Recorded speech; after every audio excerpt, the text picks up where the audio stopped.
ओम शांति। आज 18 नवंबर है।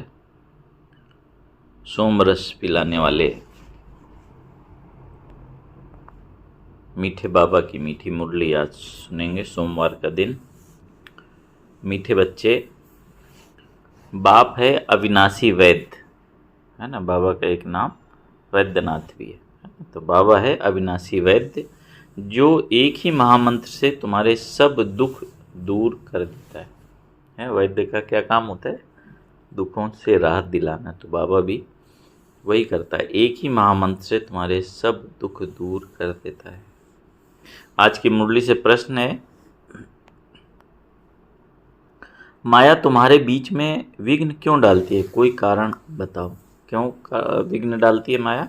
उत्तर है, क्योंकि तुम माया के बड़े से बड़े ग्राहक हो। उसकी ग्राहकी खत्म होती है, इसलिए विघ्न डालती है।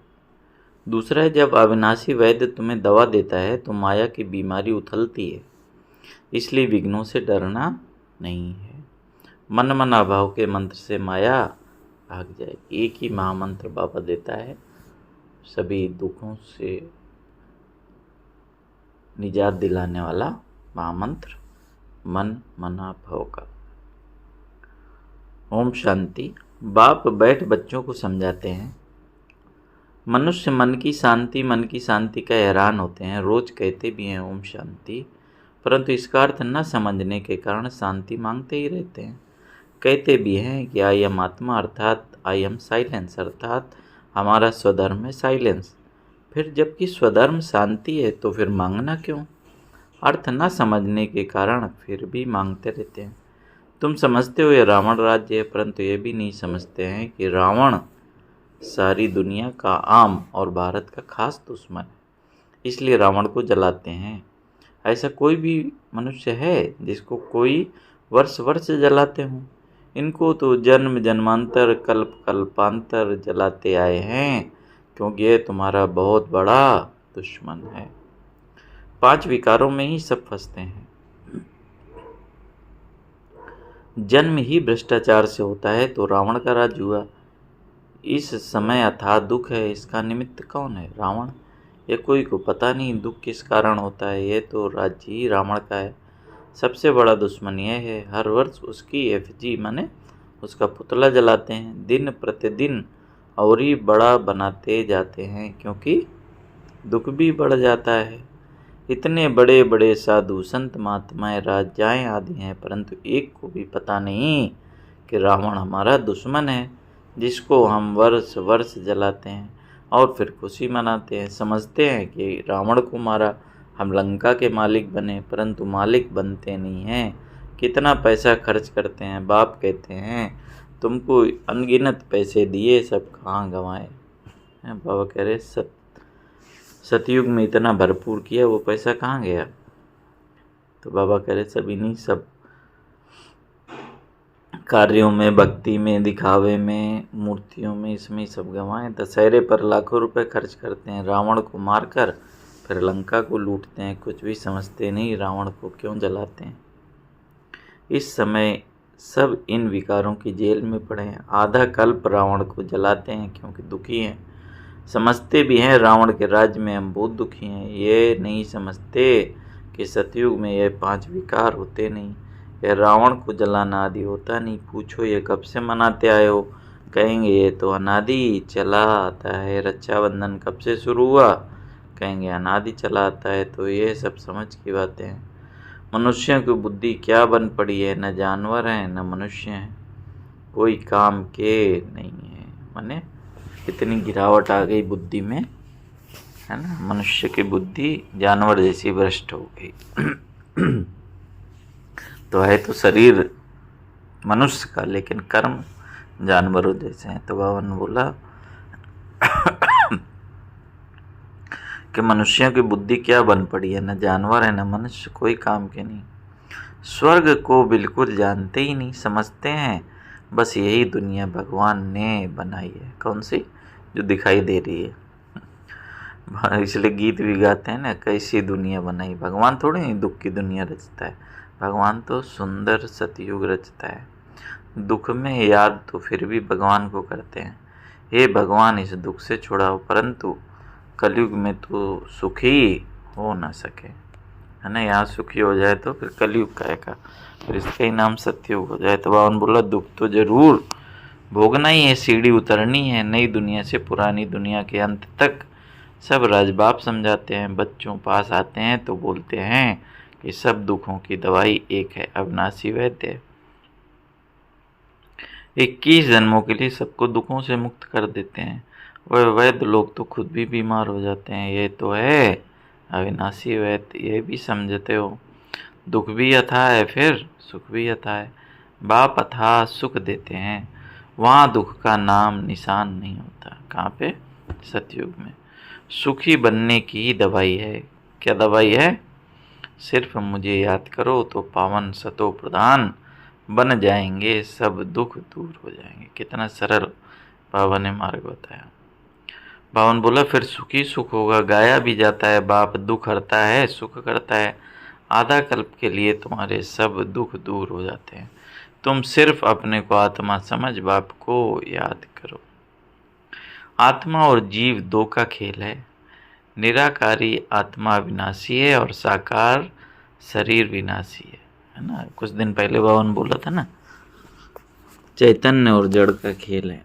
तो बावन बोला, बाप कहते हैं देह सहित देह के सब संबंधों को भूल जाओ। गृहस्थ व्यवहार में रहते अपने को ऐसा समझो कि हमको अब वापस जाना है। पतित तो जा न सके, इसलिए मामेकम याद करो तो सतो प्रधान बन जाएंगे। बाप के पास दवाई है ना, यह भी बताता हूँ। माया विघ्न जरूर डालेगी। तुम ग्राहक रावण के थे, उनकी ग्राहकी चली गई तो जरूर परेशान होगी। तो बाप समझाते हैं यह तो पढ़ाई है, कोई दवाई नहीं है। दवाई यह है याद की यात्रा।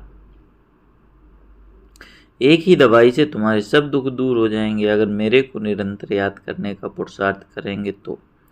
भक्ति मार्ग में ऐसे बहुत हैं जिनका मुख चलता ही रहता है, कोई न कोई मंत्र राम नाम जपते रहते हैं, उनको गुरु का मंत्र मिला हुआ है।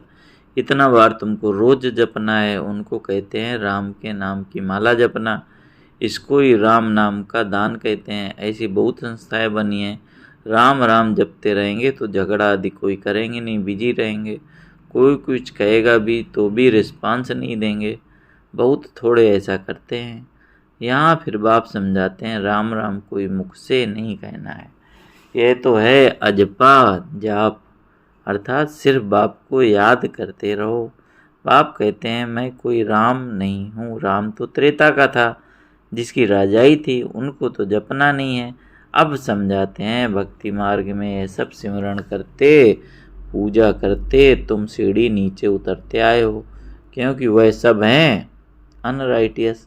राइटियस तो एक ही बाप है, वह तुम बच्चों को बैठ समझाते हैं। ये कैसे भूल भुलैया का खेल है। जिस बाप से इतना बेहद का वर्षा मिलता, उसको याद करें तो चेहरा भी उनका चमकता रहे। खुशी में चेहरा खिल जाता है, मुख पर मुस्कुराहट आ जाती है। तुम जानते हो बाप को याद करने से हम यह बनेंगे, आधा कल्प के लिए हमारे सब दुख दूर हो जाएंगे। ऐसे नहीं बाबा कुछ कृपा करेंगे, नहीं, ये समझना है कि हम बाप को जितना याद करेंगे उतना सतो प्रधान बन जाएंगे। माने खुद ही खुद पर कृपा करनी है, बाबा कोई कृपा नहीं करता। बाबा की कृपा क्या है? बाबा जो ज्ञान ये सुना रहा है हमारे लिए, इस धराधाम पर आया, इतनी ही सबसे बड़ी कृपा है। तो बावन बोला जितना याद करेंगे उतना सतो प्रधान बनेंगे। ये लक्ष्मी नारायण विश्व के मालिक कितने हर्षित मुख हैं, ऐसा बनना है। बेहद के बाप को याद कर अंदर में खुशी होती है, फिर से हम विश्व का मालिक बनेंगे। ये आत्मा की खुशी के संस्कार ही फिर साथ चलेंगे, फिर थोड़ा थोड़ा कम होता जाएगा। इस समय माया तुमको बहुत हैरान करेगी, माया कशिश करेगी तुम्हारी याद को भुलाने की। सदैव ऐसे हर्षित मुख रह नहीं सकेंगे, जरूर कोई समय गुटखा खाएंगे।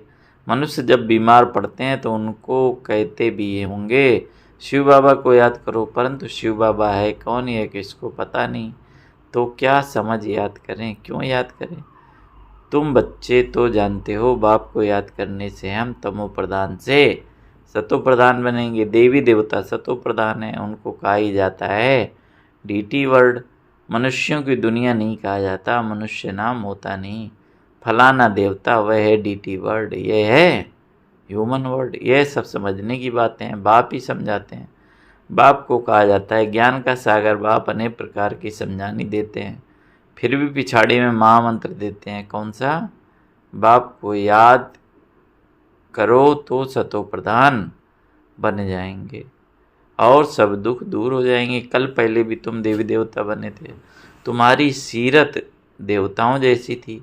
वहाँ कोई भी उल्टा सुल्टा बोलते नहीं थे, ऐसा कोई काम ही नहीं होता। वह है डीटी वर्ड, ये ह्यूमन वर्ड। फर्क है। या बाप बैठ समझाते हैं, मनुष्य तो समझते हैं। डीटी वर्ड को लाखों वर्ष हो गए। यहाँ तो कोई को देवता कह नहीं सकते। देवताएं तो स्वच्छ थे। महान आत्मा, देवी आत्मा को कहा जाता है, मनुष्य को कभी नहीं कह सकते। यह है रावण की दुनिया। रावण बड़ा भारी दुश्मन है, इन जैसा दुश्मन कोई होता नहीं। हर वर्ष तुम रावण को जलाते हो। यह कौन है किसको पता नहीं है, कोई मनुष्य तो नहीं है। यह है 5 विकार, इसलिए इसको रावण राज्य कहा जाता है। 5 विकारों का राज्य है, सब में 5 विकार हैं। यह दुर्गति और सदगति का खेल बना हुआ है। अभी तुमको सदगति के टाइम आत का भी बाप ने बताया है ना। बाबा ने सब बताया कि दुर्गति कब होती है, सदगति कब होती है। बाबा ने बोले सदगति का भी समझाया है, दुर्गति का भी समझाया है। तुम ही ऊंच चढ़ते हो, फिर तुम ही नीचे गिरते हो। शिव जयंती भी भारत में होती है, रावण जयंती भी भारत में होती है। आधा कल्प है, दैवी दुनिया, लक्ष्मी नारायण, राम सीता का राज्य होता है। अभी तुम बच्चे सबकी बायोग्राफी को जानते हो, है ना। सबके ड्रामा के सभी एक्टर का, पार्टधारियों का बाबा ने बोला अभी तुम सबकी बायोग्राफी को जानते हो। महिमा सारी तुम्हारी है। नवरात्रि पर पूजा आदि सब तुम्हारी होती है, तुम ही स्थापना करते हो, है ना। किसकी पूजा होती है? दुर्गा, है ना, लक्ष्मी, गणेश, ये सब कौन है? बाबा ने बोला तुम्हारी यादगार है, तुम ही स्थापना करते हो। श्रीमत पर चल, तुम विश्व को चेंज करते हो, तो श्रीमत पर पूरा चलना चाहिए ना। नंबरवार पुरुषार्थ करते रहते हैं, स्थापना होती रहती है, इसमें लड़ाई आदि की बात नहीं। अभी तुम समझते हो ये पुरुषोत्तम संगम युग है ही बिल्कुल अलग। पुरानी दुनिया का अंत और नई दुनिया का आदि। बाप आते हैं पुरानी दुनिया को चेंज करने। तुमको समझाते तो बहुत हैं, परंतु बहुत हैं जो भूल जाते हैं। भाषण के बाद स्मृति आती है। क्या स्मृति आती है? कि यह पॉइंट समझानी थी। हूबहू कल्प कल्प जैसे स्थापना हुई है वैसे ही होती रहेगी। जिन्होंने जो पद पाया है वही पाएंगे। सब एक जैसा पद पा नहीं सकते। ऊंच से ऊंच पद पाने वाले हैं तो कम से कम पद पाने वाले भी हैं। बावन बोला जो अनन्य बच्चे हैं वह आगे चलकर बहुत फील करेंगे। क्या फील करेंगे? ये साहूकारों की दासी बनेगी, ये राजाई घराने की दासी बनेगी, ये बड़े साहूकार बनेंगे जिनको कब कब इनवाइट करते रहेंगे। सबको थोड़ी इनवाइट करेंगे, सब मुंह थोड़े ही देखेंगे। यानी बाबा से मिलन सब नहीं कर सकेंगे।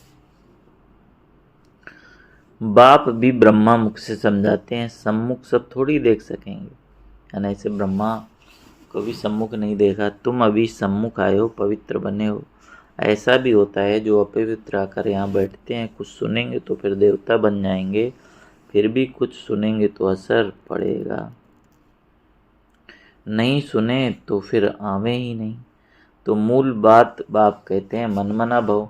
इस एक ही मंत्र से तुम्हारे सब दुख दूर हो जाते हैं। मन मना भव ये बाप कहते हैं। फिर टीचर होकर कहते हैं मध्याजी भव।